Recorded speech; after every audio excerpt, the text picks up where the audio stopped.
అండి ప్రెగ్నెన్సీలో చాలామంది ఫస్ట్ చెకప్కి వస్తూ ఉంటారు. వచ్చిన తర్వాత మళ్ళీ నెక్స్ట్ చెకప్కి 2 వీక్స్కి రండి ఇలా అలా చెప్పామనుకోండి, ఎప్పుడు పద్దాక రావాలండి అని అడుగుతారు. రావాలి. సో ఇనీషియల్ 3 మంత్స్లో వాళ్ళ పరిస్థితిని బట్టి వాళ్ళకి ఏమైనా ప్రాబ్లమ్స్ ఉంటాయో తెలియదు. సో ఇనీషియల్ 3 మంత్స్లో మేము 1 వీక్ రమ్మనొచ్చు, 2 వీక్స్ రమ్మనొచ్చు, లేదు ప్రాబ్లం ఏమి లేకపోతే 1 మంత్కి రమ్మనొచ్చు.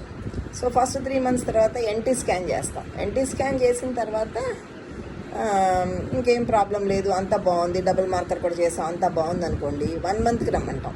సో అప్పటి నుంచి ఫస్ట్ 3 మంత్స్ మాత్రం మేము వాళ్ళ పరిస్థితిని బట్టి మేము ఎంత ఫ్రీక్వెంట్గా రమ్మనాల్సి వస్తే అంత ఫ్రీక్వెంట్గా రమ్మంటాం. కానీ 3rd మంత్ కంప్లీట్ అయిన కానీ ఎవ్రీ మంత్ రావాలి. ఎప్పుడు దాకా? అప్ టు 7th మంత్ దాకా. 7th మంత్ వరకు ఎవ్రీ మంత్ వస్తే ఏం ప్రాబ్లం లేకపోతే, అంటే 6 మంత్ కంప్లీట్ అయ్యే వరకు. 7th మంత్ వచ్చిన కాడ నుంచి ఎవ్రీ 2 వీక్స్కి రమ్మంటాం.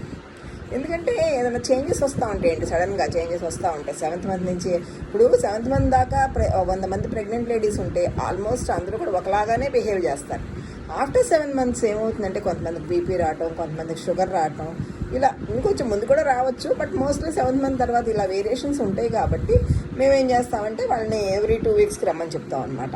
ఎవ్రీ 2 వీక్స్కి వస్తే ఏమైనా చిన్న చిన్న ప్రాబ్లమ్స్ ఏమైనా డిటెక్ట్ చేసుకోవడం కోసం.